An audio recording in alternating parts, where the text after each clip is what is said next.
যেটা ভগবানের অংশ, তারই শক্তি। তিনি কৃপা করে আমাকে পাঠিয়েছেন, তাই আমি এসেছি। সাধনা করেছি যে 84 লক্ষ জনই ভ্রমণ করেছি এই মর্তধামে মনুষ্যকুলে জন্ম পাবো বলে। এই ভূলোকে, এই মর্তধামে, এই পৃথিবীতে আমরা মনুষ্যকুলে জন্ম পেয়েছি, সাধনা করেছিলাম। একদিন দুদিন নয়, 84 লক্ষ জনই। তাহলে এতদিন সাধনা করেছি কেন? কি জন্য? মনুষ্যকুলে জন্ম দাও, কারণ শ্রেষ্ঠ জনম মানব জনম, যার মধ্যে চিন্তা আছে, মন আছে, ভালোবাসা আছে, সব আছে, যার মধ্যে ভক্তি আছে, প্রেম আছে। যে জনম পেলে তোমার সেবা করা যায়, তোমার নাম করা যায়, তোমাকে সেবা দেওয়া যায়, সাধনা করে পেয়েছি। তাহলে এই সাধনাই আমাদের শ্রেষ্ঠ মা। মনুষ্য জন্ম পেয়েছি আমরা, এই জন্মে যদি তার সাধনা না করতে পারি, তাহলে কিন্তু আমাদের আবারও এই পৃথিবীতে 84 লক্ষের মধ্যে 80 লক্ষ জনই কীট পতঙ্গ হয়ে আবার ঘুরে বেড়াতে হবে। তাহলে একমাত্র গোবিন্দ চরণ পাওয়া, গোলকধাম, ভগবত কৃপা পাওয়া তো সহজ নয় মা। সে তো আর একটুখানি রাস্তা নয়, সেখানে যেতে গেলে অনেক পথ অতিক্রম করতে হবে। তাহলে সেই পথে যেতে গেলে আমাদের ভজনটা কেমন হতে হবে? অত তো সহজ নয় মা। শাস্ত্রে বললেন ভজন মানে বিরাট কঠিন কাজ নয়, বিশাল কিছু করতে হবে না, আয়োজন করতে হবে না। কলিযুগের মতো এমন সহজ উপায় আর কোনো যুগে ছিল না। যেখানে থাকো যেমন থাকো, অপবিত্র পবিত্র বা সর্ববস্তাঙ্গত পিবা যশারি পুণ্ডরিকাক্ষ সবাজ্য অভ্যন্তর সূচি। সূচি অসুচি, পবিত্র অপবিত্র, যেখানে থাকো যেমন থাকো, বদনে শুধু হরিনাম করো। তবে হরিনামটা করতে হবে কি জন্য? সংসারের মঙ্গলের জন্য নয়। এখানে যা মঙ্গল হওয়ার তা হবে, তুমি যা পাওয়ার তা পাবে। একমাত্র তার নাম স্মরণ করো, তার দেওয়া মহামন্ত্র জপ করো, শুধুমাত্র নিজের জন্য।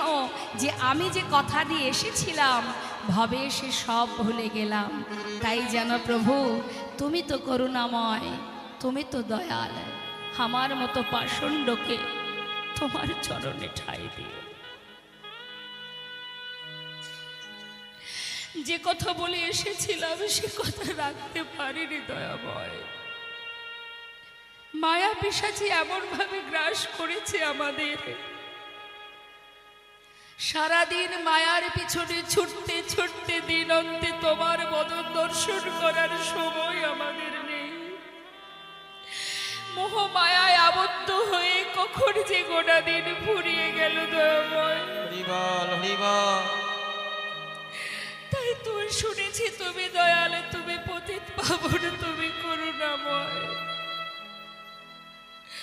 কৃপা করে নিজ গুণে তোমার চরণ তলে আমায় তুমি জায়গা দিও দয়াময়, আর কিছু চাই না।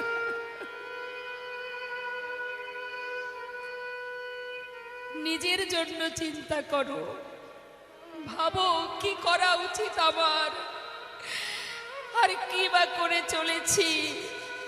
এই পৃথিবীতে মনুষ্যকুলে জন্ম পেয়ে শুধুমাত্র সংসার করব বলে তো আসিনি মা।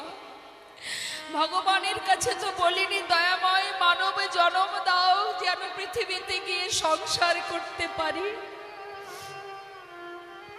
এটা একটা বিচিত্র নাট্য মঞ্চ, যেখানে সবাই দিনের পর দিন অভিনয় করছি আমরা, শুধু দায়িত্ব আর কর্তব্য পালন। কখনো কন্যার অভিনয়, কখনো স্ত্রীর অভিনয়, কখনো মায়ের অভিনয়, কখনো ঠাকুমার অভিনয়। কিন্তু অভিনয় মঞ্চে যারা অভিনয় করে তাদের যেমন সময় ফুরিয়ে গেলে আপন গন্তব্যস্থলে ফিরে যায়, আমাদেরও ঠিক তদ্রূপ যেখান থেকে এসেছি সেখানেই আমাদের আবার ফিরে যেতে হবে। এটা চিরন্তন সত্য। তাহলে ফেরার পথটা যদি আমরা ভুলে যাই, পথ যদি ভুলে যাই মা, সঠিক গন্তব্যস্থলে পৌঁছাতে পারবো? তুমি আমি জানি আমার ঠিকানা কোথায়, এই মর্তধামের ঠিকানাটা আমরা জানি, কিন্তু এটা তো দুদিনের ঠিকানা, চাকরি সূত্রে আসা।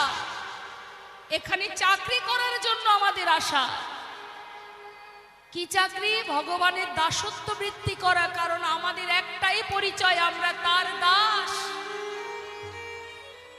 আমাদের প্রত্যেকের একটাই পরিচয়। একথা মহাপ্রভু বলেছিলেন কাকে? সনাতন গোস্বামীকে। সনাতন গোস্বামী জমিদারি পরিত্যাগ করে একটা কম্বল হাতে করে নিয়ে ঘর ছেড়ে পথে নেমেছিলেন। তার মনের মধ্যে একটা প্রশ্ন জেগেছিল যে জগতে সবই যদি আমার হবে তাহলে আমি কার? আর এই প্রশ্নের উত্তর জানার জন্য ঘুরতে ঘুরতে যখন সে জানতে পারলেন যে মহাপ্রভু কাশীধামে রয়েছেন, দেরি না করে সেই কাশীধামে পৌঁছালেন সনাতন গোস্বামী। কাশীধামে গিয়ে মহাপ্রভু যেখানে আছেন ছুটে গিয়ে তার চরণ তলে আছাড় খেয়ে পড়লেন। মহাপ্রভু বলে উঠলেন, সনাতন, এমন পাগলের মতো আমার পায়ে এসে পড়েছ, কি হলো তোমার? তুমি এত বড় জমিদার। দয়াময়, মনের মধ্যে একটা প্রশ্ন জেগেছে, আর সেই প্রশ্নের উত্তরটা কার কাছেই বা জিজ্ঞাসা করব ভেবেছিলাম তুমি ছাড়া সঠিক উত্তর কেউ দিতে পারবে না। তাই প্রভু জীবনে আমার বলতে যা ছিল এই জগতে সব ত্যাগ করে তোমার চরণে এসে পৌঁছালাম শুধু একটা প্রশ্নের উত্তর জানার জন্য। তুমি শুধু বলে দাও প্রভু, আমি কে আমার কেন মরে যারে তপত্রয়? ইহানা জানি জীবের কই ছিহিত হয়। আমি কে? আমার পরিচয় কি? যদি নিজেকে না জানতে পারি তাহলে কি করে আমাদের হিত, কি করে আমাদের ভালো হবে? তুমি বলে দাও। মহাপ্রভু বললেন, অতি উত্তম প্রশ্ন সনাতন, কিন্তু তোমার প্রশ্নের উত্তরটা শুধু তোমার জন্য নয়, জগতে প্রত্যেকটা জীবের জন্য। কিন্তু তোমাকে উত্তর দেওয়ার আগে আমার একটা প্রশ্ন তোমার কাছে, যে জন সব ত্যাগ করে আসতে পারে তার কাছে কম্বলটা কেন আছে? কম্বলের মায়া ছাড়তে পারোনি সনাতন? সঙ্গে সঙ্গে ঘর থেকে বাইরে বেরিয়ে এক পথের ভিখারিকে সেই কম্বলটি দান করে মা শূন্য হাতে প্রভুর কাছে এসে দাঁড়িয়েছে। তুমি তার কাছে প্রশ্ন করবে, তোমার যদি এই জাগতিক জগতের কোনো মোহমায়া থাকে তাহলে তো পাবে না তার সঠিক উত্তর। তাই আগে সমস্ত মায়া, মোহ, লোভ, কামনা, বাসনাকে ত্যাগ করো, পরিপূর্ণ শুদ্ধ হও, তবেই তার কাছে উত্তর পাবে।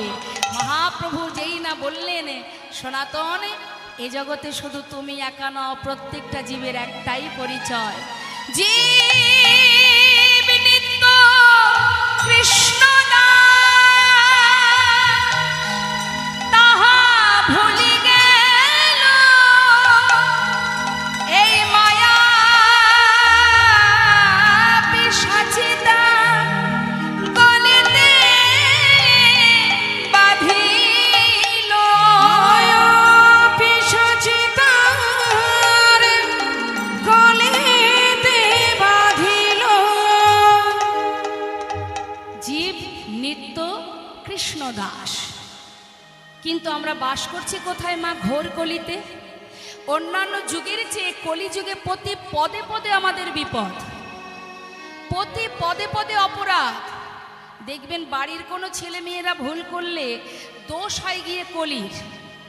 কলির ছেলে বলে এমন অবস্থা, এটা কলিযুগ বলে এই অবস্থা, বলে না সবাই?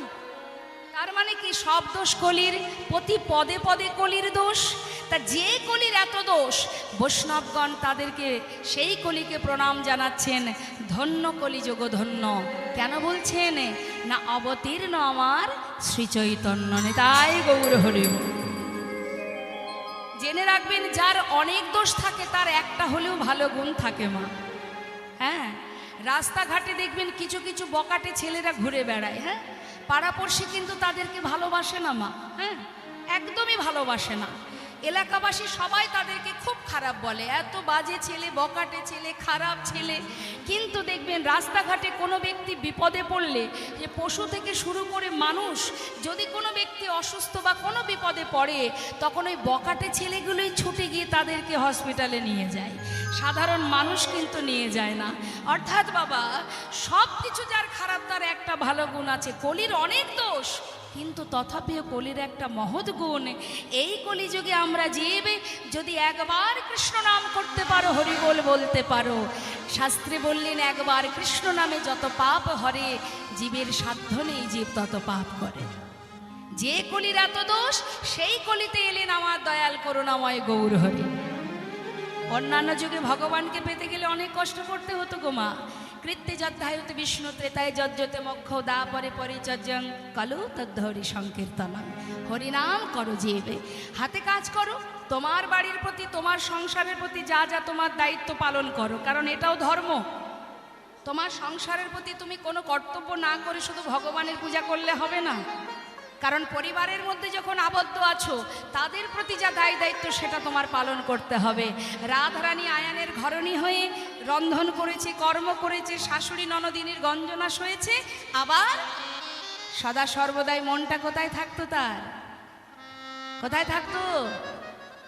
কৃষ্ণচরণে। তাই তোমরাও তোমাদের দায় দায়িত্ব পালন করো। দিনের শেষে হাজার কাজের শেষে গিয়ে একটু কি তুমি তোমার জন্য সময় পাবে না? সেইটুকু না হয় বসে বসে প্রভুর নাম করো, তার নাম জপ করো। ভগবান বলেনি সব বাদ দিয়ে তুই আমাকে ডাক, না। সংসারে জীব, তুমি সংসারের প্রতি কর্ম করো। তুমি ভগবানের পূজা দিয়ে বাইরে বেরিয়ে এলে, বেরিয়ে এসে মানুষের সঙ্গে যদি দুর্ব্যবহার করো, তাহলে কি সেই ভজন সঠিক হবে? সেই সেবা সঠিক হবে? নিজেকে পরিষ্কার করো, পবিত্র করো, পবিত্র করো, শুদ্ধ করো নিজেকে। আর সদা সর্বদা এটাই প্রতিজ্ঞা করো, হে প্রভু, আমি না করব অসৎ কর্ম, না করব অন্যের প্রতি দুর্ব্যবহার, যেমন পারবো মানুষের পাশে দাঁড়াবো, তার আপদে বিপদে দেখব, সামর্থ্য অনুযায়ী পাশে দাঁড়াবো। কর্ম দিয়ে হোক, অর্থ দিয়ে হোক, যার যেমন ক্ষমতা, এটাই হলো ধর্ম মা। আর যতটুকু সময় পাবো প্রভু তোমার নাম গুণকীর্তন করব। শুধু তোমার কাছে এই বাসনা, আমার মতো অধমাকে তোমার চরণে ঠাঁই দাও। আর কিচ্ছু লাগবে না। শবরীর ঘরের এঁঠো কুল যদি ভগবান সেবা করে, বিদুরের ঘরের কলার খোসা যদি ভগবান সেবা করে, তাহলে তুমি যেমন সামর্থ্য, যেমন পারবে, ভগবান তাতেই সন্তুষ্ট, যদি তার মধ্যে তোমার হৃদয় ভরা শুদ্ধ প্রেম থাকে। তাই গৌর হরি বল, হরি বল। তাই বৈষ্ণব মহাজন বললেন, জগতের ইহজগতের যা কিছু আছে এটা সম্পদ নয়। সম্পদ যদি ভাবতে হয়, গৌর হরির যুগল চরণকে তোমার সম্পদ মনে করো। ওটাই তোমার ঠিকানা, ওটাই তোমার বাড়ি। আর কি করতে হবে? হরি নাম শ্রবণ করো, গুরুচরণ স্মরণ করো, আর নাম বদনে বলো। নাম শুনলে কি হবে জানেন মা? নাম শুনলেও উপকার। শাস্ত্রে বললেন, হেলায় বা শ্রদ্ধায় যে বা নাম লয়, ক্রমে ক্রমে কৃষ্ণ ভক্তির হয় উপচয়। কেউ যদি অবহেলা করেও কৃষ্ণ নাম বলে, ইচ্ছা নেই, বৈষ্ণবদের চাপে পড়ে বলতে হচ্ছে, বলো না, তাতে কি আছে? মেরেছিস কলসির কানা, নিতাই চাঁদ বলেছিলেন, তাই বলে কি নাম দেব না? বল না বাবা, যেমন করে হোক, রুচিতে বলিস আর অরুচিতে বলিস, একবার বললেই তাতে ফল, তাতেই উপকার। যেভাবেই বলো না কেন, শুনলে উপকার। বাবা, শুনলে উপকার কিনা মা? কোনো কিছু শ্রবণ করলে তার একটা ক্রিয়া হয়। একটা সিম্পল দৃষ্টান্ত দিচ্ছি আপনাদের। দেখবেন কেউ যদি মুখের সামনে বারবার তেঁতুল তেঁতুল কথাটা বলে, অপর ব্যক্তি যে শোনে তার জিভে জল চলে আসে, আসে না? আচ্ছা মনে করুন আপনি তো খাচ্ছেন না, শুধু শুনছেন, তাহলে যে ব্যক্তি বলছে তার কথা শুনে আপনার জিভে জল আসছে, তার মানে শোনাতেও ক্রিয়া হচ্ছে, হবে তো? নাম শুনলেও তারও ফল আছে। নেতাই গৌর হরি বল। কত কথা বলবো মা, বলতে গেলে সময় চলে যাবে, যাই হোক একটুখানি বলি। বাবা, এক জঙ্গলের মধ্যে মা ডাকাতের দল, তারা কার পূজা করে বলুন তো? ডাকাতের দল কালী পূজা করে। আপনারা কি ওই দলে ছিলেন নাকি? বেশ বেশ। এখন মা ডাকাতের দলের যিনি মেন সর্দার থাকে, তিনি কিন্তু বলে দেয়, শোনো ভাই, জীবন যাবে কিন্তু সত্যি কথা কখনো বলবে না। এটা থাকে তো তাদের বলা। এখন ডাকাতি করে বেরোনোর সময় সবাই এদিক ওদিক ছুটে পালিয়েছে বাবা, একজন ব্যক্তি ধরা পড়ে গেছে। আর যেই না ধরা পড়েছে, তাকে সোজা গিয়ে একেবারে পুলিশের হাতে তুলে দিয়েছে। এখন পুলিশ বাবু দেরি না করে তারে লকআপে ঢুকিয়ে দিয়েছে। শুনবেন মন দিয়ে। কিন্তু সর্দার বলে দিয়েছে, শোনো, একটা কথা বলি, চুরি করো, ডাকাতি করো, সবই করো, যেখানে কৃষ্ণ কথা হবে, ভাগবত কথা হবে, খবরদার ওই পথ দিয়ে মরতেও যাবে না। দরকার হয় 100 হাত দূর থেকে যাবে, যেন কোনো রকমে ওই কথা কানে না যায়। ভালো কথা। এখন সর্দার যা বলবে আর বাকি সবাই তো তাই শুনবে। কিন্তু ওই চুরি করতে যাবার পথে মা ভুলবশত দেখছে এক জায়গায় হরিনাম চলছে সারা রাত ব্যাপী। পথে যেতে যেতে ওই চোরের দলের এক ব্যক্তির কানে কৃষ্ণ কথা ঢুকে গেছে, মানে ভাগবত কথা হচ্ছে। তা সর্দার এও বলেছে, যদি দেখো যে কোনো জায়গায় হরিনাম হচ্ছে, তুমি যাচ্ছ, যদি বেকায়দা কানে ঢুকে যায় তাড়াতাড়ি করে কোমরে যে গামছা আছে বেঁধে ফেলবে, যাতে কানে না ঢুকতে পারে। ঠিক আছে। এখন যেতে যেতে কি হয়েছে মা, ওই তিনটে কথা, মানে কোমরের গামছাটা খুলে কানে বাঁধতে বাঁধতে তিনটে কথা কানের মধ্যে চলে গেছে। যা গেছে গেছে, অত আর গুরুত্ব না দিয়ে চলেছে। ওই যেই ধরা পড়েছে, পুলিশের হাতে দিয়েছে, লকআপে ভরেছে। বড়বাবু, মেজবাবু, ছোটবাবু থাকে না থানাতে। এখন বড়বাবু গিয়ে তাকে উঠতে, মানে পা থেকে মাথা পর্যন্ত লাঠি দিয়ে দিচ্ছে ঘা, আর জিজ্ঞাসা করছে, বল কোথায় তোদের ঘাঁটিটা আছে, আর লোক কোথায়, উত্তর দে।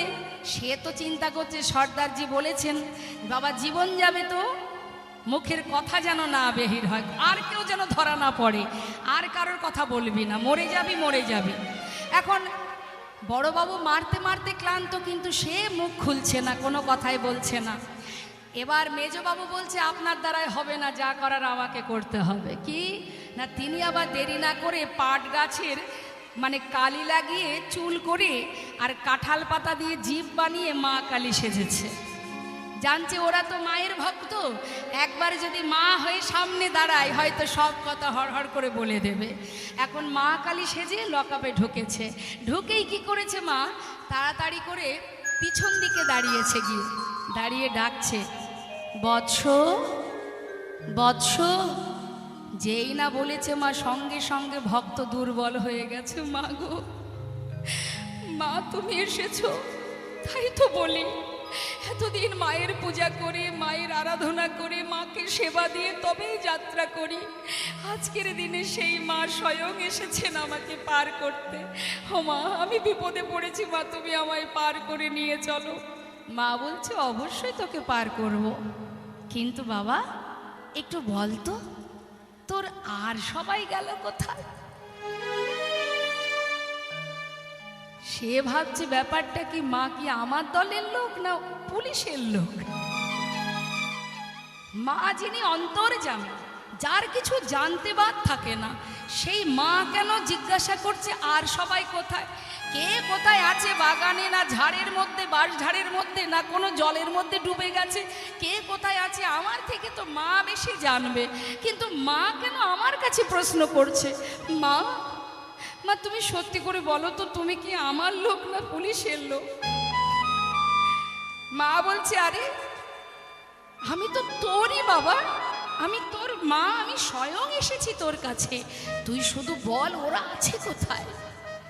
বারবার একই প্রশ্ন মনে মনে ভাবছে, ব্যাপারটা কেমন সন্দেহ লাগছে, কিন্তু কি করে বুঝবো যে এটা আসল না নকল মা? হঠাৎ সেই যে পাঠকের তিনটে কথা কানে ঢুকে গেছে না মা, সেটাই আজ কাজে লেগে গেল। হরি বল। তা ওই তিনটে কথা কি আগেই বলেছি মা, শোনাটাও কাজে লাগে, আজ না হোক কাল তোমার লাগবে কাজে, ইচ্ছাই হোক অনিচ্ছাই হোক, শুনলেই উপকার। তিনটে কথা কি? প্রথম কথা, যারা স্বর্গের দেবদেবী হয় তারা কখনো মাটিতে পা রাখে না। সে পিছন থেকে ভাবছে, একটু দেখি তো মায়ের পা দুটো কোথায় আছে। দেখছে, হ্যাঁ দিব্যি মাটিতে দাঁড়িয়ে আছে, কোনো কথা নয়। আর একটা কথা কি বলেছিল, দেবদেবীদের চোখের এই যে পলক, সেটা পড়ে না, দেখি তো পলক পড়ছে কিনা। আর চোখে দেখছে, হ্যাঁ চোখের পলক পড়ছে। আর একটা জিনিস কি না, দেবদেবীরা সদা সর্বদাই ওমা থাকে কি সে পদ্ম ফুলের উপর, তো তাদের ছায়া, তাদের দেহের ছায়া কখনো মাটিতে পড়ে না। দেখছে ইয়া বড় লম্বা একটা ছায়া পড়েছে, তখনই বুঝে নিয়েছে যে এটা প্রকৃত মা নয়। তার মানে এই দৃষ্টান্তটা আপনাদের কাছে তুলে ধরার কারণই হচ্ছে মা, শোনাতেও যে কতটা উপকার এই ছোট্ট দৃষ্টান্ত থেকে বুঝতে হবে ভাগবত কথা এমনই কথা। রাজা পরীক্ষিত 7 দিন 7 রাত ভাগবত কথা শ্রবণ করে তার সাপ থেকে সে মুক্তি লাভ করেছিলেন। তাই গৌর হরি বল হরি বল। তাই বৈষ্ণব মহাজন বললেন হরিনাম শুনলে কি উপকার? শ্রী গৌরাঙ্গের মধুর লীলা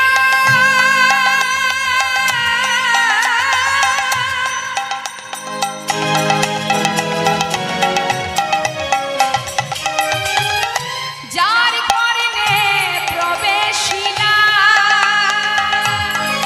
আমার শ্রী গৌরাঙ্গের মধুর মধুর লীলা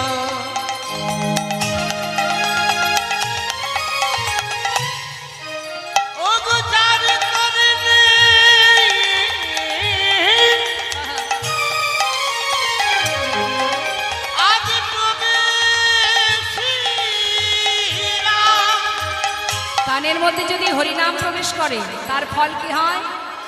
আহা হৃদয়নীর হৃদয়নীর মল ভেলতা হৃদয়নীর মল ভেলতা অজ্ঞানাধার যাই গত অজ্ঞানাধারে যাই গদরে যে জন হরিনাম যে জন কৃষ্ণ নাম শ্রবণ করে অজ্ঞানাধার যাই গদরে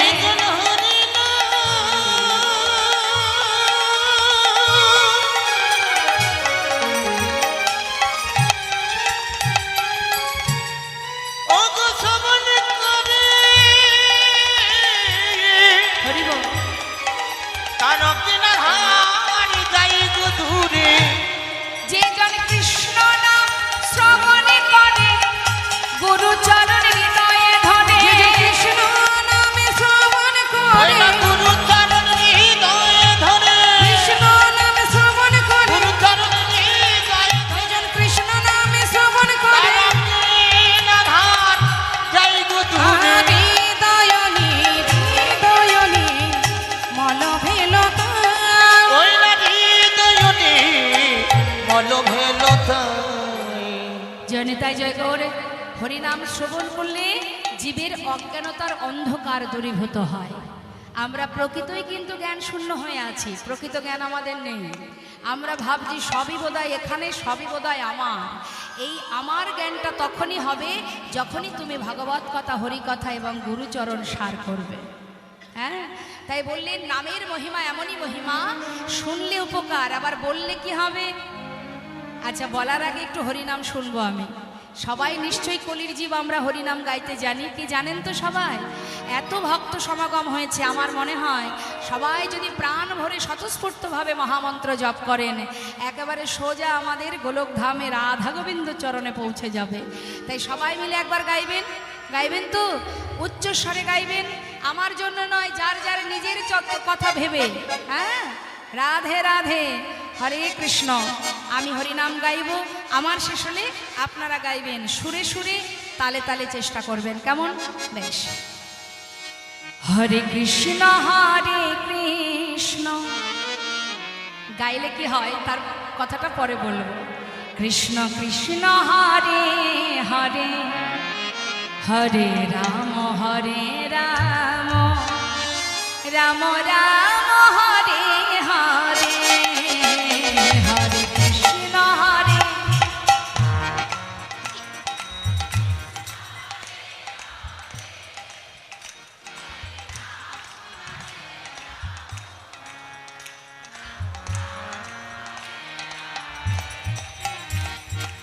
সামনে যে সকল ভক্তরা আছেন আপনাদের নাম বা আপনাদের সুর আমি শুনতে পাচ্ছি, পিছনে যে ভক্তরা আছে তারা মনে মনে ভাবছে আমাদের তো আর দেখতে পাচ্ছে না, না গাইলেও চলবে। আমি আর কে বলুন, আমার ফাঁকি যত খুশি দিন, দুঃখ নাই, কিন্তু সবার মধ্যে যিনি আছেন তার ফাঁকি যেন দেবেন না, তাতে আপনারই ক্ষতি। সবাই মিলে যে যেখানে বসে আছেন গলা ছেড়ে হরিনাম করুন, যার যার নিজের জন্য। আর ভগবানের সেবা নিজের কাজ নিজেকে করতে হয়, কেউ কারোর ভাগ দেবে না। হরে কৃষ্ণ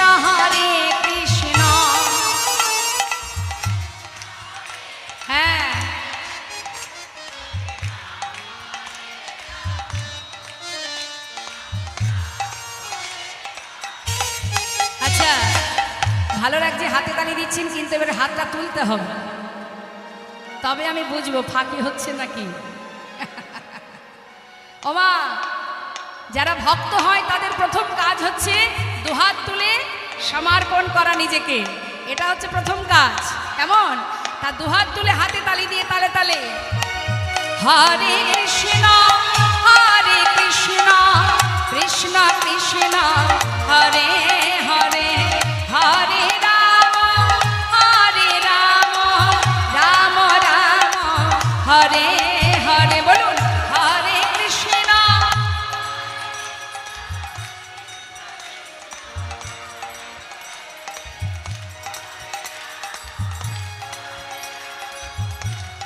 হ্যাঁ হ্যাঁ, হরি বল।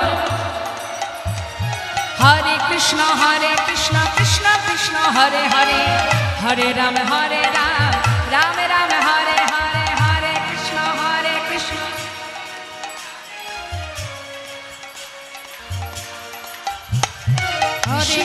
হরে কৃষ্ণ কৃষ্ণ কৃষ্ণ হরে হরে হরে রাম রাম রাম হরে হরে। হরে কৃষ্ণ কৃষ্ণ কৃষ্ণ কৃষ্ণ হরে হরে হরে রাম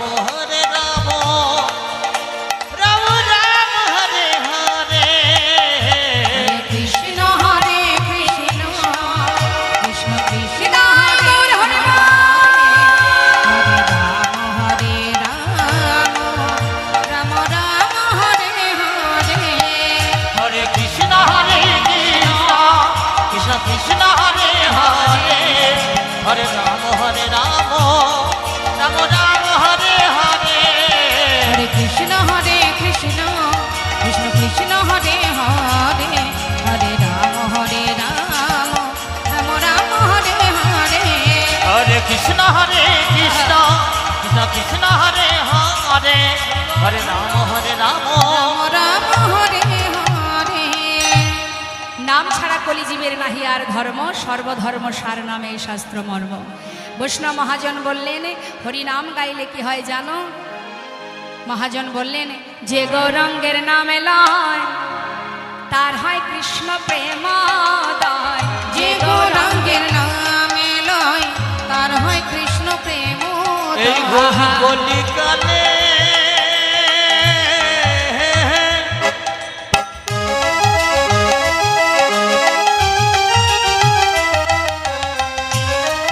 হে আমার গৌরাঙ্গের নাম লয়, হরিবল হরিবল। তার তিতার জ্বালা তুর যাবি। এই মধুর কৃষ্ণ নামে আর হরি নামে তোমরা ভজ ভজ কৃষ্ণ ভজ। তোমাদের তিতাব জ্বালা আর রবে না। যে গৌরাঙ্গের নামে লয় তার হয় কৃষ্ণ প্রেমোদয়। তারে মই যায় বলিহারি। তারে মই যায় বলি হারি। চলুন যে মহাজনী পদাবলী আমরা শুনছি তার চরণে সবাই প্রণাম জানিয়ে লীলায় চলে যাব। শ্রী গৌরাঙ্গের ভক্তগণে নিত্য সিদ্ধ করি মনে, শ্রী গৌরাঙ্গের ভক্তগণে নিত্য সিদ্ধ করি মনে। সে যায় ব্রজেন্দ্র সুত পাশে রে। সে যায় ব্রজেন্দ্র সুত পাশে রে। ওই আছে যাইব জেন্দু সুত পাশি রে, যাইব জেন্দু সুত পাশি রে, সে যাইব জেন্দু সুত পা। আহা গৌর মণ্ডল ভূমি যে বাজানে চিন্তা আমার গৌর মণ্ডল ভূমি যে বাজানে চিন্তা মনে। তার হয় ব্রজধামে বাসে রে। তার হয় ব্রজধামে বাস রে। তার হয় ব্রজধামে বাসি রে, তার হয় ব্রজধামে বাসি রে, তার হয় ব্রজধামে বাস। শোনো শোনো, গৃহেতে বনেতে থাকো হা গৌরঙ্গ বলে ডাকো। গৃহেতে তাই বনেতে গৌর থাকো হরিবল। গৌরাঙ্গ বলে তোমরা ডাকো। গৃহেতে বনেতে থাকো হা গৌরাঙ্গ বলে ডাকো। গৃহেতে বনেতে থাকো গৌরাঙ্গ বলে ডাকো। নরতম মাগে তার সঙ্গ। নরতম মাগে তার সঙ্গ। নরতমে মাঝে তার সঙ্গ, নরতমে মাঝে তার সঙ্গ, নরতম মাঝে তার সঙ্গ। পরম বৈষ্ণব ঠাকুর নরোত্তম দাসের পদাবলী দিয়ে আমরা গৌর কথা শ্রবণ করলাম। চলে যাব আমরা লীলা কথায়, আর দেরি নয়, অনেক সময় চলে গেল। গৌর কথা শুনতে শুনতে লীলা কথায় প্রবেশ করব। চলুন যাই সবাই মিলে লীলা কথা শ্রবণে। শ্রীধাম নবদ্বীপের মাঝে একবার প্রাণ ভরে সবাই মিলে নিতাই গৌরের জয়ধ্বনি করব। জয় রাধে রাধে। তা শ্রীধাম নবদ্বীপে যাব, একটু নিতাই গৌরের জয়ধ্বনি করব সবাই মিলে। হ্যাঁ, হনিতা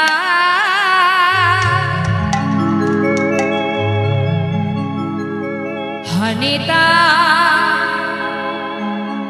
আগর বলে সোনাই পাল তুলে দা। নিতাই আগর বলে এসো নাই পাল তুলে দাও। হনিতা আগর বলে নাই পাল তুলে দা। নিতাই ঠাকুর বলে এসো নাই পাল তুলে দাও। দেখো তোরি কোথা যা ব্রজনা নদিয়া। ওই না দেখো তুজি আজ কোথা যায় ওই বোঝনা নদিয়া।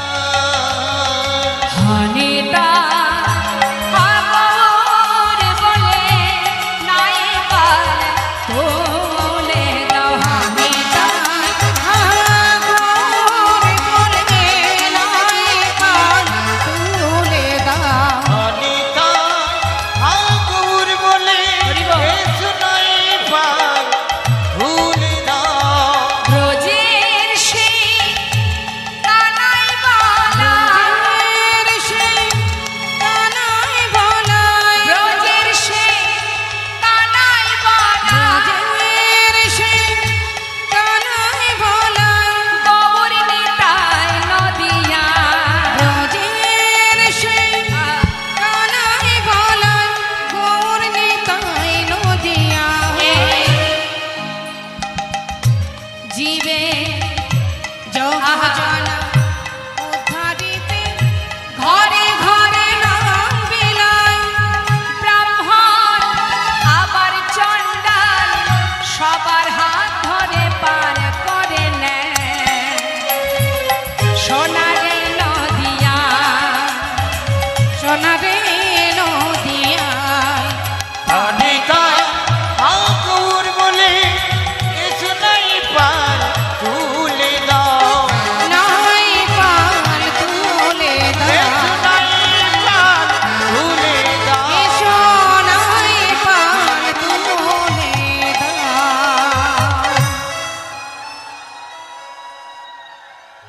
শ্রীধাম নবদ্বীপ নদিয়ার চাঁদ আমার গৌর সুন্দর।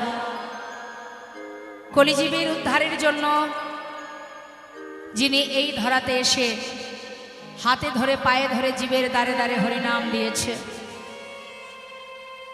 প্রথমত গৌর হরির বিবাহ হয়েছিল মা লক্ষ্মীপ্রিয়ার সঙ্গে, কিন্তু মা গৌর সুন্দর যখন পিতৃভূমি দর্শনে যান, সেই বাংলাদেশ যে জায়গার নাম বর্তমান সিলেট, যার নাম আগে ছিল শ্রীহট্ট, ওই পিতৃভূমি দর্শনে যাবার পর মা লক্ষ্মীপ্রিয়া প্রভুর শোকে শোকাহত হয়ে তিনি প্রাণত্যাগ করেন। তো মাতা লক্ষ্মীপ্রিয়া চলে যাবার পর মা সচিমা মনে মনে ভাবেন, আমার নিমাই সে সদা সর্বদাই হরিনাম করে সুরধ্বনির তীরে নদিয়ার পথে পথে, এইভাবে যদি হরিনাম করে পথে পথে ঘোরে, আমার বয়স হয়েছে, আজ আছি তো কাল থাকবো না, আমি তাকে কার হাতে রেখে যাব। তাই তিনি স্থির করলেন আবার নিমাইয়ের বিবাহ দেবেন। দায় গৌর হরিব। বেশ, তা গৌরহরি বললেন, মা আমি তো বিবাহ করেছি, আবার কেন বিবাহ করব? মা বললেন, বাবা একবার সুরধ্বনির এপার আর একবার এপার করে বেড়াস, কখন কি জানি কি হয়। আমি ঘরে বসে আমি তোর জন্যে চিন্তায় মগ্ন থাকি, তাই আমার ইচ্ছা মরার আগে যদি আমি কারোর হাতে তোকে তুলে দিতে পারি, আমি মরেও শান্তি পাব। তাই বেশ মা, দেখো আমি তো একবার বিবাহ করেছি, তাহলে যদি বিবাহ করতেই হয় আমি তোমার জন্য করব। মা মনে মনে ভাবছে আগে তো বিবাহ হোক, তারপর আবার পুনরায় বিবাহ হলো মা বিষ্ণুপ্রিয়ার সঙ্গে, সনাতন মিশ্রের একমাত্র কন্যা মা বিষ্ণুপ্রিয়া। যখন মার বিবাহ হয় গৌরহরির সাথে, তখন মায়ের বয়স ছিল মাত্র 13 বছর। 2 বছর অর্থাৎ মা বিষ্ণুপ্রিয়ার যখন 15 বছর হয়, এই 2 বছর ছিল মহাপ্রভুর সঙ্গে। 2 বছর পর প্রভু আমার চিরতরে মা বিষ্ণুপ্রিয়াকে ছেড়ে চিরতরে চলে যান সন্ন্যাসী হয়ে। তাহলে মা, আমরা মনে করি আমরা বোধহয় পৃথিবীতে বড় কষ্টে আছি, সবাই সুখে আছে, আমি বড় দুঃখে। ভাবি না, কারোর কষ্টটাকে আমার কাছে গুরুত্ব মনে হয় না, শুধু মনে হয় আমারটাই মনে হয় বেশি কষ্ট। কিন্তু একবার ভাবুন, ভগবানের যিনি সহধর্মিণী তার কষ্টটা একবার ভাবুন। অন্যান্য যুগের থেকে বেশি বিরহ এই কলিযুগে, কারণ মা বিষ্ণুপ্রিয়া যখন প্রভুকে হারান, সেই দিন থেকে কোনো দিন আর প্রভুকে তিনি দেখতে পাননি, বা কোথায় আছে, সে কেমন আছে সেই খবরটুকু কোনো দিন পায়নি। কিন্তু বৃন্দাবনের রাধারানী শতবৎসর গোবিন্দকে হারা হলেও সে কিন্তু কখনো দেবর্ষী নারদকে দিয়ে, কখনো বৃন্দাদূতী, কখনো ললিতা বিশাখা, কারোর মাধ্যম দিয়ে গোবিন্দ কোথায় আছে খবর পেতেন। কিন্তু মা বিষ্ণুপ্রিয়া প্রভু চলে যাবার পর থেকে আর কোনো দিন তার খবর তিনি পাননি। কিন্তু তথাপিও ওই 4 দেওয়ালের মধ্যে সারা জীবন তিনি দারুবিগ্রহ কাষ্ঠবিগ্রহ সেবা করে গেছেন, আর মুখে সর্বদাই তার একটাই কথা, গৌর গৌর গৌর। মানে যতবার মুখে বলতেন মা, ততবার একটা করে চাল তণ্ডুল আলাদা করে রাখতেন। এইভাবে দিনের শেষে যতটুকু হতো সেটাকে সিদ্ধ করে লবণ ছাড়াই নিজের শাশুড়ি মাকে দিতেন। বাড়ির যে ঈশান পৌরাণিক ভৃত্য তাকে খেতে দিতেন। অবশেষে যেটুকু বেঁচে থাকতো কোনো রকমে সেবা করতেন। কেন? যাতে আমি যদি বেঁচে না থাকি তাহলে আমার প্রভুর সেবা করব কি করে? তাহলে সারা জীবন কষ্ট পেয়েও কখনো গৌর ভজন থেকে, গৌরহরির সেবা থেকে সে কিন্তু দূরীভূত হয়নি। ভজন অত সহজে, যদি একটু কষ্ট হলো তো ভগবানের সেবা দেওয়া বন্ধ করে দিলাম, এটা তো ভজন নয় মা, এটা বোকামি। তাই আজ দেখুন, প্রভু আমার প্রতিনিয়ত শ্রীবাস সঙ্গনে হরিনাম সংকীর্তন করেন সারা রাত্রি ব্যাপী। কিন্তু আজ প্রভু আমার দেরি না করে মা বিষ্ণুপ্রিয়াকে নিয়ে আজ শ্রীবাসের ঘরে গেলেন না। মা বিষ্ণুপ্রিয়াকে রেখে শয়ন শয্যা পরিশয়নে গেলেন। মা বিষ্ণুপ্রিয়া প্রভুকে নিয়ে শয়নে আছে। লীলা শুরুর সাথে সাথে আরও একটা কথা বলবো, কমিটির ভক্তবৃন্দ নিতাই গৌরের সেবার জন্য, রাধা গোবিন্দের সেবার জন্য, আপনাদের মতো ভক্ত সাধুগুরু বৈষ্ণবের সেবার জন্য জীবের দ্বারে দ্বারে যেমন ভিক্ষা করেছে, আজ যখন আপনারা এসেছেন এই হরিবাসরে, আপনাদের কাছেও যাচ্ছে ভক্তবৃন্দ, সবাই ভিক্ষার ঝুলি নিয়ে যাবে। আপনাদের সামর্থ্য অনুযায়ী গোবিন্দ সেবার তরে দান করুন। এ দান প্রত্যেকে যার যার নিজের কাজ দান করবেন, মুক্ত হস্তে প্রাণ ভরে দান করবেন। এই দান শ্রেষ্ঠ দান, হরিবাসরে দান, ভক্ত ভগবানের সেবার তরে দান। তাই দানের পিছনে যেন কৃপণতা না হয়, মনে প্রাণে সরল সুবুদ্ধি দিয়ে ভগবানের সেবার তরে দান করুন। যার দেয়া সম্পদ তাকে দেবেন, আর ক্ষতি কোথায়? হ্যাঁ, দেবার সময় মনের ভাবটা যেন ইচ্ছা হয়, ইচ্ছাকৃত দেবেন, অনিচ্ছাকৃত নয়। ঠিক আছে? কারণ আপনি 1 টাকা দেবেন না 100 টাকা দেবেন, এটা বড় কথা নয়। বড় কথা কোন মনে আপনি দিচ্ছেন, সেটাই বড় কথা। তাই সঠিকভাবে দান করবেন। কেমন? দেখুন, একটা কথা বলতে গিয়ে আবার মনে পড়ল মা। এক ভক্ত প্রতিদিন মন্দিরে যায় প্রণাম করতে, আর যেই মন্দির থেকে বাইরে আসে দেখবেন মন্দিরের বাইরে অনেক ভিখারিরা বসে থাকে না মা? তা সেই ব্যক্তি ভিখারি একটা বাচ্চা ছেলে, সে প্রতিদিন বাটিটা হাতে করে নিয়ে বলে, বাবু কিছু ভিক্ষা দিন। এখন সেই বাবু মানি ব্যাগ বের করে তার থেকে বড় নোটগুলো সরিয়ে খুচরো পয়সা বের করতে তার দেরি হয়। তাই একদিন বুদ্ধি করে কি করেছে বাবা, বড় নোটগুলো এক পকেটে রেখেছে, ভাবছে যে এই টাকাগুলো এক পাশে রাখবো, বড় নোটগুলো ওকে দেখিয়ে তো আর লাভ নেই, আর খুচরো পয়সা এই পকেটে রাখবো, তাহলে কি হবে, যখনই চাইবে দিতে তাড়াতাড়ি সুবিধা হবে। তাই বুদ্ধি করে এক পকেটে বড় টাকাগুলো রেখেছে আর খুচরো পয়সা এক পকেটে রেখেছে। মন্দির থেকে যেই না বেরিয়েছে, শিশুটা আবার বাটিটা ধরেছে, বাবু ভিক্ষা দিন। তাড়াতাড়ি করে আজ পকেট থেকে খুচরো পয়সা বের করে তাকে দিয়েছে। তখন সেই ছোট্ট শিশুটা বলে উঠলেন, বাবু আপনি কত দিলেন আমাকে এটা বড় কথা নয়, আপনি কোন মনে আমাকে দিলেন ভগবান সেটাই দেখেন। তাই গৌর হরিবোল হরিবোল। তাই আপনি যেটা দেবেন মন থেকে দেবেন, স্বতঃস্ফূর্তভাবে দেবেন। যাচ্ছে ভক্তবৃন্দ, আপনারা লীলার সাথে সাথে আস্বাদন করুন এবং দান করুন। তা মা বিষ্ণুপ্রিয়াকে নিয়ে প্রভু আমার শয়নে আছেন। মা ঠিক মধ্যরাত, একটু মন দেবেন লীলার মধ্যে, মধ্যরাত হঠাৎ মা বিষ্ণুপ্রিয়ার ঘুম ভেঙে গেছে। আর যেই না ঘুম ভেঙে গেছে বাবা, সঙ্গে সঙ্গে প্রভুর শয্যার ওপরে হাত দিয়েছে। হাত দেয়া মাত্রই চমকে উঠেছেন তিনি। কেন, কি দেখলেন তিনি? হেথা বিষ্ণুপ্রিয়া চমকি ওঠিয়া, হেথা বিষ্ণুপ্রিয়া চমকি ওঠিয়া, পালঙ্কে বুলায়ে হাতি গো, পালঙ্কে বুলায়ে হাতে গো, পালঙ্কে বুলায়ে হাতি গো, ওই পালঙ্কে বুলায়ে হাতে গো, প্রভু না দেখিয়া,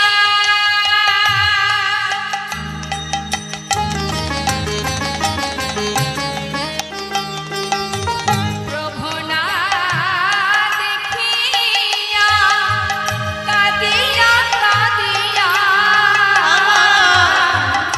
প্রভু না দেখিয়া,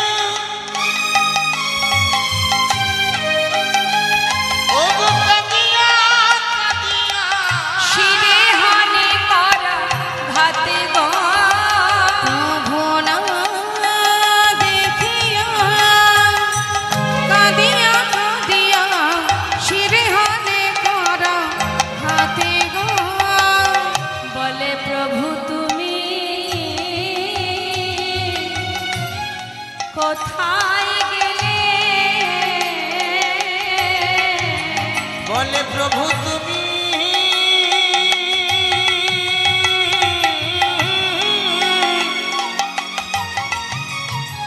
প্রভু তুমি কোথায় গেলে, এই অভাগিনীকে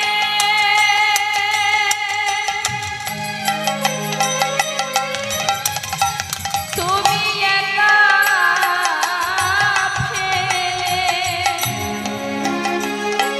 বলো প্রভু তুমি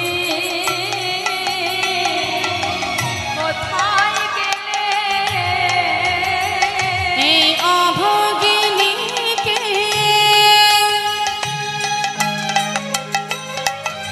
একা ফেলে, বলো প্রভু কোথায় গেলে, প্রভু এই কি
প্রভুর শয্যার ওপরে হাত দেওয়া মাত্রই দেখছে প্রভু আর নেই। মা বিষ্ণুপ্রিয়া ভাবছে প্রভু গেলেন কোথায়? এত রাত্রে আমাকে ছেড়ে তিনি তো কোথাও যান না, তবে কোথায় গেলেন দেখি তো। শয্যা ছেড়ে বাইরে এসেছে মা। বাইরে এসে চারিপাশে ঘুরে ঘুরে ঘুরে ঘুরে দেখছে, চারিদিকে ঘুরছে আর মনে মনে ভাবছে কি হলো। প্রভু, প্রভু তুমি কোথায় গেলে? আমি তোমায় দেখতে পাচ্ছি না। এত রাত্রে তুমি তো আমায় ছেড়ে কোথাও যাও না। প্রভু তুমি কোথায় গেলে প্রভু? কিন্তু মধ্যরাত মা, সমস্ত নদেবাসী ঘুমিয়ে আছে। মা বিষ্ণুপ্রিয়া তো কাউকে চেনে না, মাত্র 2 বছর সংসারে, কাউকে চেনে না। একমাত্র চেনে কে? শাশুড়ি মাকে, শচী মাকে। মনে মনে চিন্তা করছে আমি তো কাউকে চিনি না, আর এত রাত্রে প্রভু কোনোদিন আমায় ছেড়ে কোথাও যায়নি। তো এক কাজ করি, আমি একবার মাকে গিয়ে জিজ্ঞাসা করি। তাই মা বিষ্ণুপ্রিয়া দেরি না করে শচী মায়ের ঘরের কাছে গেছে। মা শচী মা তখন ঘুমিয়ে আছে, দরজার কাছে দাঁড়িয়ে ডাকছে মা বিষ্ণুপ্রিয়া, মা মা মা একটু দরজা খুলবে মা। মা শচী মা দেখছে তো বৌমার কণ্ঠস্বর, বৌমা ডাকছে কেন? যেই না দরজা খুলেছে দেখছে চারিদিকে অন্ধকার। আরে বৌমা, সংসারের কাজ করার জন্য এত তাড়াতাড়ি উঠতে হবে? চারিদিকে অন্ধকার, একটু সকাল হোক, যাও যাও ঘুমিয়ে পড়ো। কেন এসেছো এখানে? এত তাড়াতাড়ি কেন উঠেছো মা? মা আমি বড় বিপদে পড়েছি মা, আমি বিপদে পড়ে তোমার কাছে এসেছি। বৌমা, বিপদ কি হয়েছে মা? আমি খুলে বলো। মা গো, বলবো বলে এসেছে কিন্তু বলতে পারছি না মা। বৌমা, না বললে বুঝবো কি করে কি হয়েছে? আমায় বলো কি হয়েছে। মা, মা প্রভুকে নিয়ে আমি একই শয্যায় শয়নে ছিলাম, হঠাৎ আমার ঘুম ভেঙে গেল মা। আর যেই না ঘুম ভেঙেছে আমি প্রভুর শয্যার উপরে হাত দিলাম। হাত দেয়া মাত্র কি দেখলাম জানো মা? মা তোমার সন্তান আমার প্রভু সে আর ঘরে নেই মা, চিরতরে ঘর ছেড়ে আমাদের ছেড়ে চলে গেছে মা গো। সে আর ঘরে নেই। সচিবা বলছে বৌমা, আমার মনে হয় তুমি স্বপ্ন দেখেছো মা। আমার নিমাই আমাকে ছেড়ে এইভাবে যেতে পারে না। মা, স্বপ্ন যদি হতো আমার থেকে খুশি কেউ হতো না মা গো, এটা সত্য মা। সচিবা বলছে বৌমা আমাকে একটু নিয়ে যাবে মা, আমি নিজে চোখে দেখতে চাই। বেশ। মা শচী মায়ের হাত ধরে প্রভুর শয়ন মন্দিরে নিয়ে গেছে। দেখছে পড়ে আছে সন্তানের চরণের নূপুর, পড়ে আছে গলার বড় ফুলের মালা।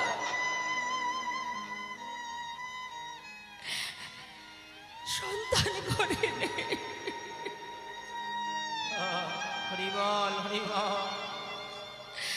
মা চিৎকার করে কাঁদতেও পারছে না, ভাবছে আমি যদি কাঁদি তাহলে এই অভাগিনীকে কে সান্ত্বনা দেবে।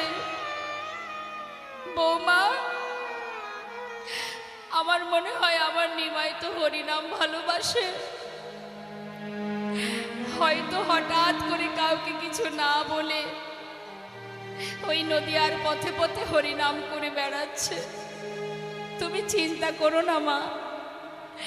সন্তান হারা যন্ত্রণা বুকে চেপে রেখে বৌমাকে সান্ত্বনা দিয়ে বলছে, বৌমা আমি তো চোখে ভালো দেখতে পাই না, আমাকে একটা লণ্ঠন দাও তো দেখি।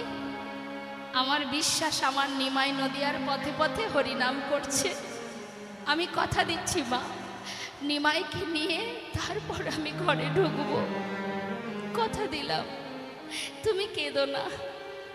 হাতে লণ্ঠন নিয়ে অভাগিনী সন্তান হারা মা জননী সচিমা নিমায়ের জন্য নদীয়ার পথে পথে, তখনও কিন্তু মা মধ্যরাত, কেউ ওঠেনি নদেবাসী, সবাই ঘুমাচ্ছে, পথে ঘুরে বেড়াচ্ছে শুধু শৃগাল কুকুর। মা সচিমা নদীয়ার পথে পথে লণ্ঠন নিয়ে ঘুরছে, সন্তান হারা মা আমার নিজের পরনের বসন অঞ্চল ধুলায় গড়াগড়ি যায়, পাগলিনীর ন্যায় নিমায় নিমায় বলতে বলতে ঘুরছে মা। মহাজন পদাবলী করছেন, দেখো তুরিতে যা জ্বালায়ে বাতি,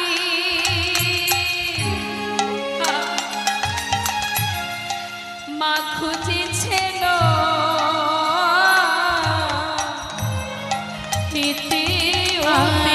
তুরিতে যা জ্বালায়ে বাতি, মায়া আমার খুঁজেছিল ইতিউতে। ওরে নিমাই রে, ওরে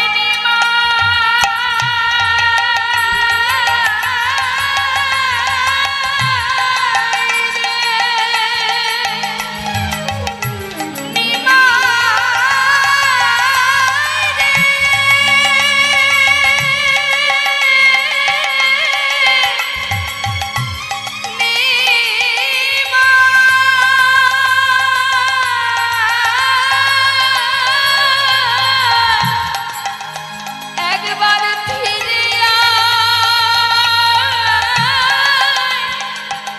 নিমাই রে, নিমাই রে,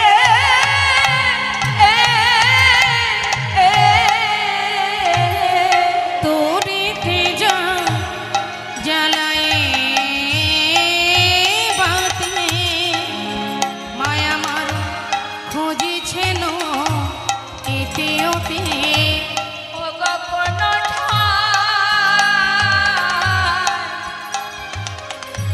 উদ্দেশ্য নাহি পাইব, কোন উদ্দেশ্য নাহি পাই। মায় আমার কোনো ঠাই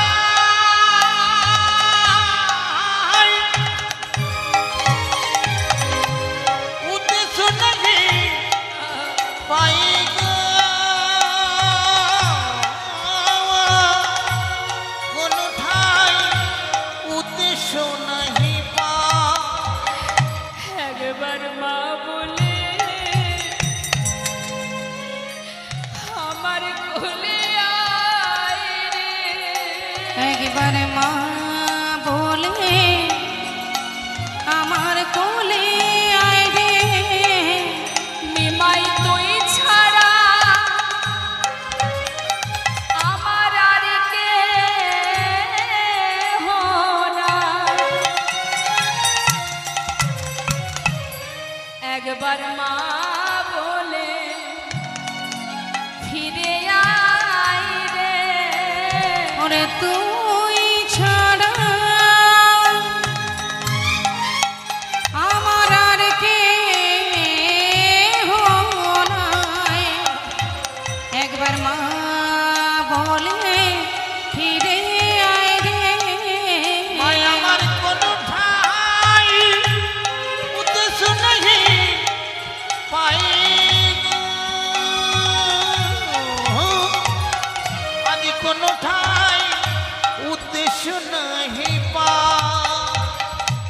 পথে বসে কাঁদছে মা, কেমন করে ঘরে যাব আমি, অভাগিনীকে বলবো কি আমি।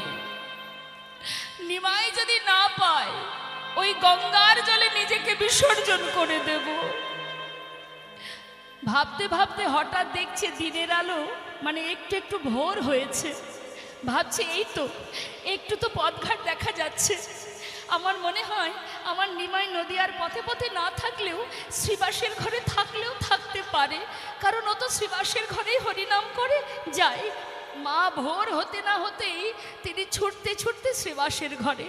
শ্রীবাস, শ্রীবাস, শ্রীবাস পণ্ডিত দরজা খুলে দেখছেন মা সচিমা। মা, মা তুমি আমার দ্বারে। শ্রীবাস, শুধু একটা কথা বল না বাবা, আমি শুনেই চলে যাব। আমার নিমাইকে তোর ঘরে আছে, একটু বল, আমি এক্ষুনি চলে যাব। মা,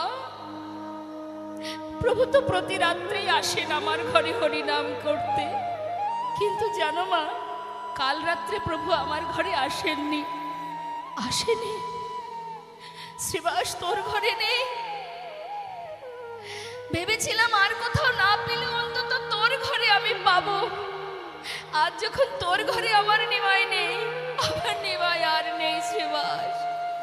সে চিরতরে নবদ্বীপ ছেড়ে, নদিয়া ছেড়ে, সবাইকে ছেড়ে চলে গেছে।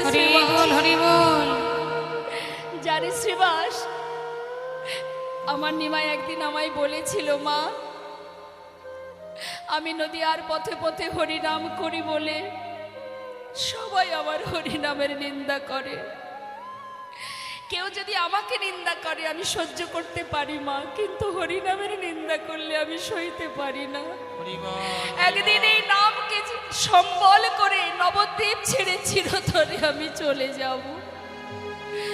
জানিস শ্রীবাস, ভেবেছিলাম বলেছে বটে হয়তো করবে না, কিন্তু যা বলেছে তাই করেছে। বেশ, নিমাই যখন চলেই গেল, আমি তো এই মুখ আর বৌমাকে দেখাতে পারবো না। আমি ওই গঙ্গার জলে নিজেকে বিসর্জন করে দেব। যেদিন আমার নিমাই শুনতে পাবে তার জন্য তার মা গঙ্গার জলে ডুবে পড়েছে, সেদিন আমি দেখবো আমার নিমাই মায়ের মৃত্যুর খবর পেয়ে কি করে বৃন্দাবনে গিয়ে কৃষ্ণ ভজন করতে পারে। ছুটতে ছুটতে যাচ্ছে মা, সুরধনী গঙ্গায় প্রাণ ত্যাগ করবে। পিছন থেকে মুরারি, মুকুন্দ, অদ্বৈত প্রভু, শ্রীবাস পণ্ডিত, গদাধর, নিতাই চাঁদ সবাই ছুটছে। মা, মা তুমি নিজেকে বিসর্জন করো না মা, প্রভু আমাদের ছেড়ে চলে গেছে। এরপরে যদি তুমিও চলে যাও কি নিয়ে থাকবো মা? কিন্তু মা কোনো কথাই শুনছে না, ছুটতে ছুটতে যাচ্ছে আর ডাকছে, নিমাই নিমাই নিমাই বলে।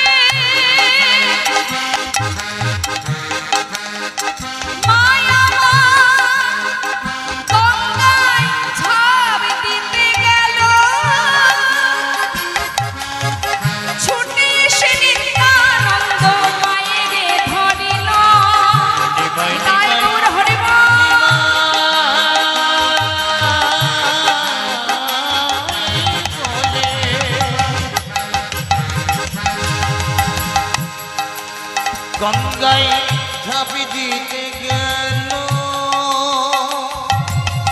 ফুটে এসে নিত্যানন্দ মায়ের ধরিল।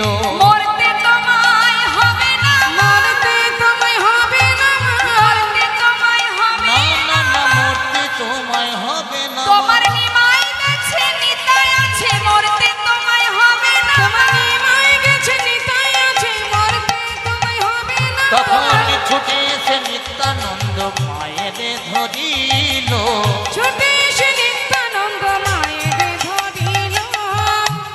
মা বলে উঠলে, নিতাই এমন করে আমাকে মা মা বলে ডাকিস না।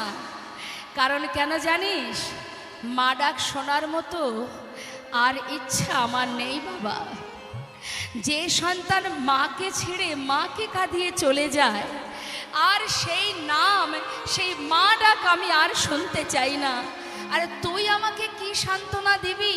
যে একবার সন্ন্যাসী হয়ে চলে যায় সে কোনো দিন এছাড় সংসারে আর ফিরে আসে না রে। মা, আমার কথা শোনো মা। আমি মানছি ভাই আমাদের ছেড়ে চলে গেছে, কিন্তু আমি তোমায় ছুঁয়ে কথা দিচ্ছি মা, ও যত দূরেই যাক না কেন ভাই যদি সন্ন্যাস ধর্ম গ্রহণ না করে থাকে আমি তোমার কাছে ধরে নিয়ে আসব, আর যদি সন্ন্যাসী হয়েও থাকে আমি তবু তোমার কাছে নিয়ে আসবো। মা, তুমি আমার কথা শোনো। পারবি নিতাই? পারবি বল? ঘরে আমার অভাগিনী বৌমা, আমি তাকে কথা দিয়েছি আমার নিমাইকে আমি নিয়ে আসবো। কি করে মুখ দেখাবো বল? যাও মা, বৌমাকে গিয়ে বলো আমি খুব শিগগিরই নিমাইকে নিয়ে ফিরে আসছি। বেশ, মাকে সান্ত্বনা দিয়ে পাঠালেন মা। সমস্ত নদীবাসী ভোর হতে না হতেই দেখলেন নদী আর চাঁদ, নিমাই আর নেই। নিতাই চাঁদ সঙ্গে দুজনকে নিলেন, অদ্বৈত আচার্য প্রভু আর মুরারি মুকুন্দ। দুজনকে নিয়ে চললেন কাটোয়া কাঞ্চন নগরে। মা মুরারিকে নিয়ে আর অদ্বৈত প্রভুকে নিয়ে কেশব ভারতীর আশ্রমে গিয়ে ডাকছে, গুরুদেব, গুরুদেব। নিতাই, এসো এসো। গুরুদেব, আমার ভাই এসেছিল। হ্যাঁ, একটু আগে সন্ন্যাসী হয়ে বৃন্দাবনের পথে যাত্রা করেছে। ও, তাহলে ভাই সন্ন্যাসী হয়ে গেল? ঠিক আছে। মনে মনে ভাবছে যদি একটু তাড়াতাড়ি যাই হয়তো পথের মাঝখানে ওকে পেয়ে যাব। গুরুদেব, তাহলে আমি এবার আসি। গুরুদেবের চরণে প্রণাম করে মা এবার অদ্বৈত প্রভুকে বললেন, তুমি চলে যাও শান্তিপুরে। তুমি গঙ্গার ঘাটে ডোর কৌপিন বহির্বাসনী আর একটা তরি নিয়ে অপেক্ষা করো। আর মুরারিকে বললেন, তুমি নদিয়ায় চলে যাও, নদীবাসীকে খবর দাও খুব শিগগিরই আমি নিমাইকে নিয়ে ফিরে আসছি।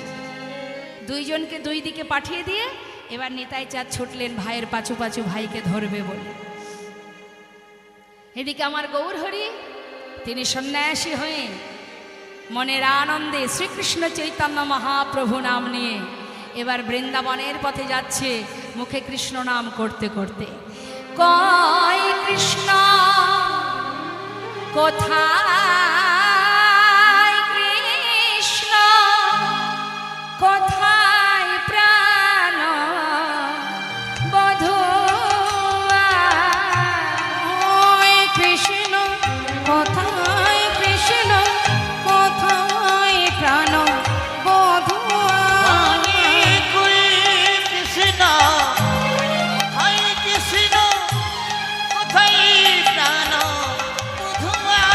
আমি ডাকি গো তোমারে এ জনম আমি ডাকি গো তোমারে এ জনম ধরে। ডাকি গো তোমারে এ জনম ধরে, তবু না পাই দেখা তোমারে। ওই কৃষ্ণ কোথায়, কৃষ্ণ কোথায় প্রাণ বধূয়া।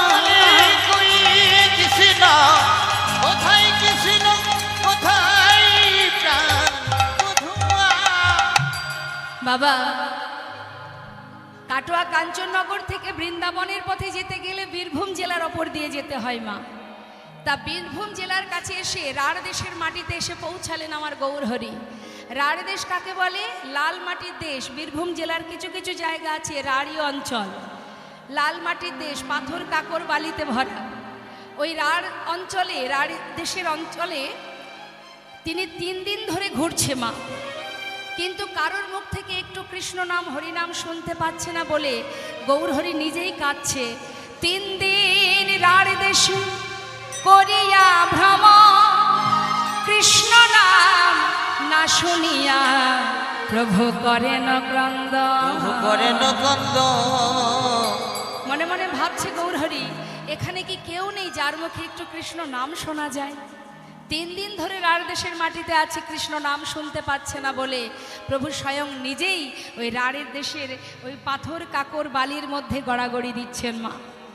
নিজে নিজে ধুলায় গড়াগড়ি দিচ্ছেন, আর চোখের জল, ভগবানের চোখের জল পড়ছে ওই কঠিন কাকর বালিতে। যখনই প্রভুর চোখের জল রাঢ় দেশের মাটিতে পড়ছে, সেখান থেকে ভক্তি রানীর জন্ম হচ্ছে। যেই না ভক্তির জন্ম হচ্ছে, প্রভুর চোখের জল, সেই ভক্তি রানী থাকবে কোথায়? ভক্তি থাকার জায়গা কোথায়? এখন ওই রাঢ় দেশের মাটিতে যে জায়গাটি, বীরভূম জেলার যে জায়গাটি, কোথায় সে জায়গা? এই যে আমাদের বীরভূমের লোক সব জানে। কোথায় মহাপ্রভু কোথায় ছিলেন বলে দাও। পানুরিয়া শিউরির কাছে। হ্যাঁ, বুঝতে পারছেন মা, শিউরির কাছে পানুরিয়া বলে একটি জায়গা, সেখানে আমার মহাপ্রভু যখন পৌঁছালেন, হঠাৎ করে আমার প্রভু কি দেখছেন, ছোট ছোট বালকেরা বাবা, ছোট্ট ছোট বালক, তাদের বয়স মনে করুন ওই 5 থেকে 10, এই তাদের বয়স। কেউ ভালো করে কথা বলতে পারে, কেউ পারে না মা। তা তাদের মধ্যে ওই মাঠে, বীরভূম জেলায় যেটা আমরা এখনো দেখতে পাই, ওই গরু বাছুর ছেড়ে দিয়ে যারা গরু বাছুরের দায়িত্ব নেয়, একটা গ্রামে যদি 100 কি 200 গোমাতা থাকে, যারা খুব দিনহীন কাঙাল গরিব মানুষ, তারা কি করে ওই এলাকার সবার গরু বাছুরের দায়িত্ব নেয়। কি নেয় না, প্রতিদিন মাঠে নিয়ে যাবে, সারাদিন তৃণ সেবা করাবে, জলপান করাবে, তারপরে তাদেরকে আপন আপন যার যার ঘরে পাঠিয়ে দেবে। মাসের শেষে তাকে একটা পারিশ্রমিক, একটা পয়সা দেওয়া হয়। এটা সেই সময় থেকে হয়ে আসছে, এখনও আছে মা। বীরভূম জেলায় দেখবেন গরু বাছুরের গলায় দড়ি থাকে না, ছেড়ে দিয়ে তাদের ওই তৃণ সেবা করায়। এটা এখনও আছে, আমরা তো যাই দেখেছি। এখন এই ছোট ছোট বালকেরা গরু বাছুর ছেড়ে দিয়ে তারা সবাই মিলে খেলা করছে। বয়স কত বললাম, 5 থেকে 10, 5, 6, 7, 8, 9, 10, এই তাদের বয়স। এবার তাদের নামগুলো বলে দিচ্ছি, শুনুন। বন্ধুদের মধ্যে একটা নাম থাকে না, ভালো নাম তো থাকে, আবার বন্ধুদের মধ্যে দেখবেন একটা নাম থাকে। কারোর নাম বিড়বিড়ে, কারোর নাম ক্যাবলা, পটলা, নিধিরাম, সিধিরাম, এই হচ্ছে এক একজনের নাম। এখন বিড়বিড়ে ডাকছে ক্যাবলাকে, এই ক্যাবলা এদিকে আয়। ক্যাবলাটা মানিয়েছে না মা? এই ক্যাবলা, তোর মাই তো নামটা রেখেছে। শোন বাবা, এই যে ক্যাবলা, শোন, প্রতিদিন তো খেলা করি তাই না, আজ ভাবছি একটু অন্যরকম খেলা করব। কি খেলা জানিস? শোন, আমি যখন প্রতিদিন সন্ধ্যাবেলা ঘরে যাই, আমার ঠাকুরদাদা আমাকে কোলে বসিয়ে ভালো ভালো গপ্প শোনায়। একদিন আমার ঠাকুরদাদা নাকি ওই লগদ্বীপে গিয়েছিল। এই শোন শোন, হ্যাঁ, লগদ্বীপ নয় রে, বল নবদ্বীপ। মানে কি মা, বয়স কম তো, ভাষাও এখনো পরিষ্কার হয়নি। এবার তার মধ্যে যার একটু যে ভালো বলতে পারে, সে বলছে বল নবদ্বীপ। এই শোন না, ওই হলো লগদ্বীপ আর নবদ্বীপ। ওই লগদ্বীপে নাকি আমার ঠাকুরদাদা একটা সোনার মানুষ দেখে এসেছে। কথাগুলো কিন্তু মহাপ্রভু দূর থেকে শুনছে মা, ওই ছোট্ট ছোট্ট শিশুদের কথাগুলো। বলছে সোনার আবার মানুষ হয়? শোন না, এই ক্যাবলা, তাকে নাকি সোনার মতো দেখতে, সেই জন্য সবাই তাকে সোনার মানুষ বলে। জানিস ক্যাবলা, ঠাকুরদাদা বলেন ওই সোনার মানুষটা নাকি হরি নামের খেলা করে। তা ভাই, আজ আমরা সবাই হরি নামের খেলা করব। বাবা না, নাম ক্যাবলা হলে কি হবে, বুদ্ধিতে 16 আনা। শোন, এই ক্যাবলা, ঠাকুরদাদা বলেছে খোল করতাল আলাদা করে লাগে না, সবার কাছে খোল করতাল থাকে। ক্যাবলা বলছে তাই নাকি, দেখা দেখি কোথায় খোল করতাল আছে, কই দেখা। বলছে দেখবি, তাহলে শোন। ওমা, করতাল আছে না? কোথায় করতাল? হরি বল, হরি বল। আমার গৌর হরি সব কথাগুলো, বাচ্চাদের কথাগুলো শুনছে মা। আর ভক্তি রানী, সরল সুবুদ্ধি মন যাদের, পবিত্র হৃদয় যাদের, তাদের মধ্যে প্রবেশ করেছে। বলছে শোন, ঠাকুরদাদা বলেছে এই যে আমাদের দুটো হাত, হাতের আর একটা নাম হলো কর। করকে একত্রিত করলে হয় তাল, তাহলে কি হলো? করতাল। শোন শোন, করে কর, হরে কৃষ্ণ, আচ্ছা, করে করতালি, করে করতালি, করে করতালি, করে করতালি, মুখে বলো হরি হরি, করে করতালি। মুখে বলো হরি হরি, করে করতালি। তার মানে করতালি হলো। এবার খোলটা কোথায় দেখান দেখি, খোল কোথায়? এদিকে মায়েরা, খোল কোথায়? তাহলে দেহ খোল। এটা যেমন মাটির দেহ, এটাও তো মাটির দেহ। এটা গোবিন্দ সেবার জন্য সৃষ্টি, এটাও ভগবানের সেবার জন্য সৃষ্টি। এটা বাজালে বাজে, না বাজালে বাজে না। আর আমাদের দেহ খোল গোবিন্দ সেবায় লাগালে লাগে, না হলে লাগবে না। তাই না? এটাও মাটি, এটাও মাটি, মৃদঙ্গ। তাহলে খোল সবার কাছে আছে। এই ক্যাবলা, ঠাকুর দাদা বলেছে আমাদের এই দেহ খোল, এটাও নাকি বাজে। বাজে মানে বাজানো যায়। কখন? বাজে খোল, বাজে খোল, বাজে খোল, বাজে খোল, বাজে খোল, বাজে খোল, বাজে খোল, বাজে খোল, হরি নামে কৃষ্ণ নামে বাজে খোল, বাজে খোল, হরি নামে আর কৃষ্ণ নামে বাজে খোল বাজে খোল। দেহে প্রাণ আছে যতক্ষণ বাজে খোল, বাজে এই খোল। দেহে প্রাণ আছে যতক্ষণ বাজে খোল বাজে খোল। বুঝতে পারলি? যত সময় দেহে প্রাণ থাকবে এই খোল বাজবে, আবার এই খোল বাজে হয়ে যায়। এই বাজে মানে খারাপ হয়ে যায়। কখন হয় বাজে? বাজে খোল, বাজে খোল, বাজে খোল, বাজে খোল, দেহের প্রাণ পাখি উড়ে গেলে হয় বাজে খোল, বাজে এই দেহে প্রাণ পাখি উড়ে গেলে হয় কাজের নয়, কাজের নয়, তাই দূর হরি বল। কাজের নয়, কাজের নয়। প্রাণ পাখি উড়ে গেলে হয় বাজে খোল বাজে খোল। বাজে খোল, বাজে খোল। তাহলে প্রাণ থাকলে বাজে মানে ভগবানের সেবায় বাজে, আর প্রাণ চলে গেলে হয়ে যায় বাজে মানে খারাপ। তাহলে সবার কাছে খোল করতাল আছে। এই কাবলা, তাহলে আর সমস্যা কি? এবার সবাই মিলে আমরা হরিনামের খেলা করব। হ্যাঁ কি গো মা, সবাই খেলবো আমরা হরিনামের খেলা। বীরভূম জেলার যে নাম সেই নামই আমরা গাইব। সবাই মিলে হাত তুলুন দেখি।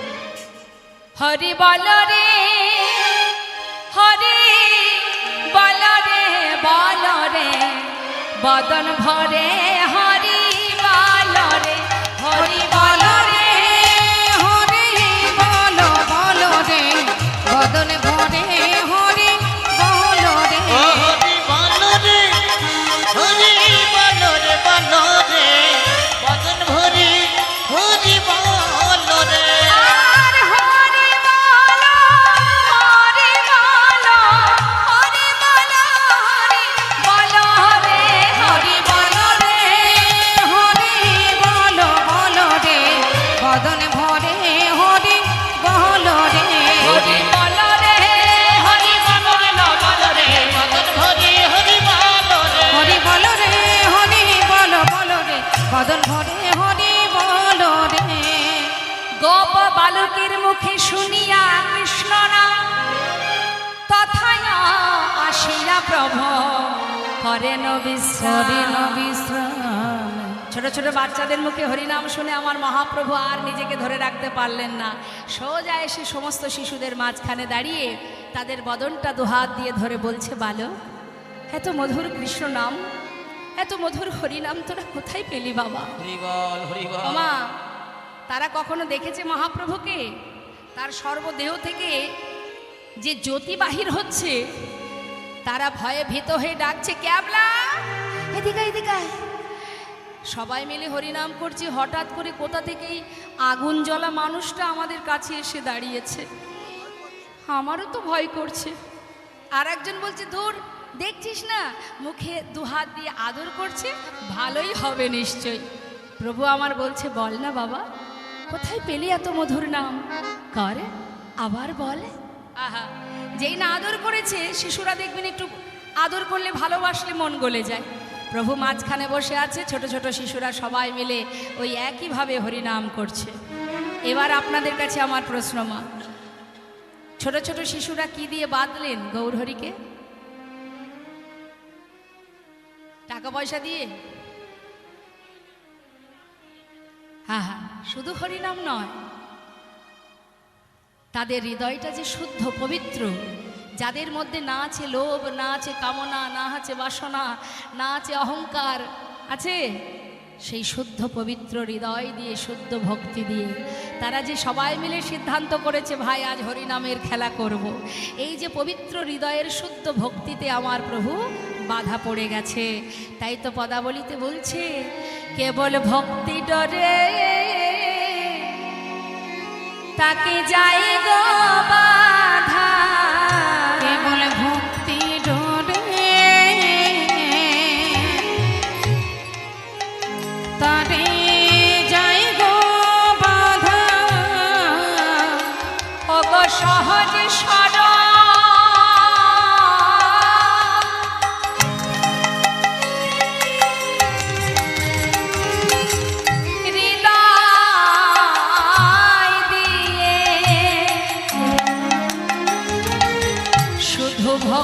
ডরে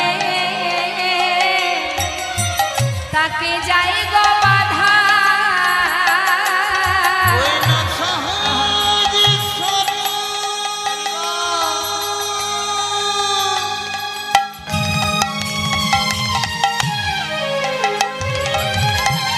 ওই না হৃদয় দিকে তাকে ভক্তির ডোরে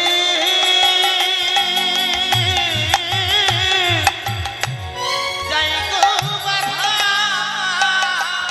কোন ধন ঐশ্বর্য লাগে না গো, কেবল ভক্তি ডরে যাই গো কোন বাধা। ধন ঐশ্বর্য লাগে না গো, কেবল ভক্তির ডোরে যাই গো বাধা। কোন ধন ঐশ্বর্য লাগে না গো, ভক্তির ডোরে যাই গো কোন ধন ঐশ্বর্য লাগে না গো, ভক্তি ডোরে যাই গো বাধা। ধন ঐশ্বর্য লাগে না গো, ভক্তি ডোরে যাই কোন ধন ঐশ্বর্য লাগে না গো। যাই গো বাধা। কি বললেন মা? সহজ সরল হৃদয় দিয়ে ভক্তি ভরে তাকে যদি ডাকে প্রভু ধরা পড়েন। তার একটা প্রমাণ, এটা কোনো গল্প নয়, বাস্তব প্রমাণ আপনাদের বলি। যদি ভাগ্যে থাকে দর্শন করে আসবেন মা। আমার ভাগ্য হয়েছে, আপনাদের আশীর্বাদে দর্শন পেয়েছি আমি। আপনারা যদি পারেন যাবেন, দর্শন করে আসবেন। বর্ধমান জেলা পূর্ব বর্ধমানে শ্রীখণ্ড নিবাসী মুকুন্দ দাসের একমাত্র পুত্র রঘুনাথ দাস। রঘুনন্দন। এই রঘুনন্দন স্বয়ং গোপীনাথের দর্শন পেয়েছিল। 12 বছরের ছোট্ট ছেলে, বাবা ছিলেন বড় কবিরাজ। গ্রামে একজন অসুস্থ হওয়ায়, আগেকার সময়তে এত মেডিসিন পাওয়া যেত না, কোনো ব্যক্তি অসুস্থ হলে গ্রামের ভিতরে যারা বৈদ্য, যারা কবিরাজি করতেন তাদেরকে ডাকা হতো। তা মুকুন্দ দাসের এত ভালো হাত ছিল মা, কোনো ব্যক্তি অসুস্থ হলে তাকেই যেতে হতো। তা ঘরে আছে তার গোপীনাথ বিগ্রহ। এখন একা মানুষ, দুই দিকে কাজ পড়েছে, তিনি বড় চিন্তিত। তখন 12 বছরের ছোট্ট রঘুনন্দন বলছে, বাবা তুমি কি চিন্তা করছো, আমাকে বলো। বাবা বললেন, তুই বুঝবি না, তুই ছোট, বয়স কম, আমার সমস্যা তোকে আর কি বলবো, বলোই না কি হয়েছে বলো। বলছে, দেখ একা মানুষ আমি, দুই দিকে একসাথে কাজ, একদিকে আমার মধ্যাহ্নে গোপীনাথের সেবা, আর একদিকে আমার গ্রামে একজন অসুস্থ, কোনটা যে আগে করব, কখন কোথায় যাব, এটাই চিন্তায় ভাবছি আমি। বাবা শোনো, আমি তো তোমার পুত্র, তোমার কাছে আছি, আমার উপরে না হয় একটা দায়িত্ব দাও। কোনটা করবি তুই? কেন? গ্রামে যে অসুস্থ তুমি সেখানে যাও, কারণ আমি তো আর কবিরাজি জানি না, কিন্তু ঘরে গোপীনাথের সেবা ওটা না হয় আজ আমার উপরে ছেড়ে দাও, আমি ওকে সেবা দিয়ে দেব। বাবা মৃদু মৃদু হাসছেন মা ছেলের কথা শুনে। এ আবার হয়? আরে ভগবানের সেবা দিতে গেলে তার অনেক নিয়ম আছে, মন্ত্র জানতে হয়, তুমি তো কিছু জানো না বাবা। তখন ছোট্ট ছেলে বাবাকে বলছে, বাবা না হয় জানি না তোমার মতো মন্ত্র, কিন্তু ওকে যদি আমি ভালোবেসে খেতে দিই ও খাবে না। মুকুন্দ দাস কথাটা শুনেই ভাবছেন, সত্যি তো, কেউ যদি ভগবানকে ভক্তি ভরে সেবা দেয়, পাণ্ডিত্য দিয়ে আর কি হবে, মন্ত্র দিয়ে কি হবে, সবার ঊর্ধ্বে তো ভক্তি, ভক্তি ভরে যদি তাকে সেবা দেয়, ভগবান তো ভক্তি ডোরেই বাধা পড়ে।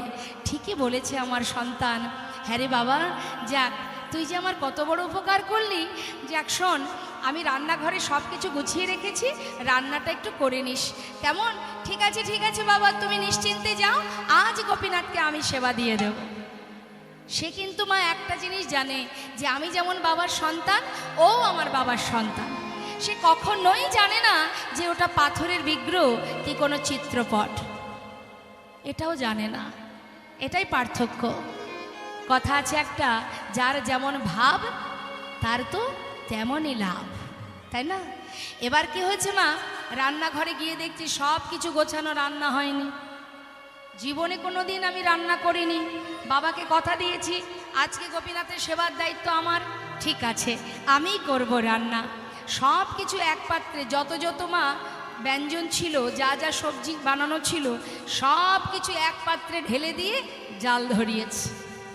আর বিড়বিড় করে বলতে শুরু করেছে, ও গোপীনাথ, আজ কিন্তু বাবা ঘরে নেই, আজ আমি তোমার জন্য রান্না করছি, যাই হোক একটু কষ্ট করে খেয়ে নেবে, কাল তোমাকে বাবা ভালো করে রান্না করে খাওয়াবে। একার মতো একা বলছে মা।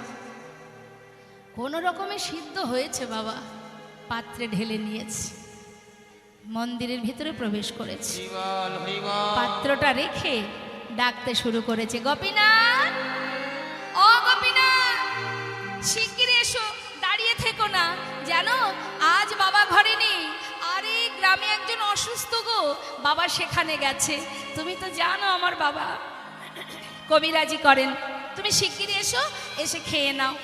দেখো আমি তো কোনোদিন রান্না করিনি, হয়তো ভালো হবে না, একটু কষ্ট করে আজকে খেয়ে নেবে, কেমন, শিগগিরই এসো। এত করে ডাকছে মা, তাও তো আসছে না। আমরাও তো সেবা দিই, আপনারাও তো সেবা দেন, আসে কেন জানেন?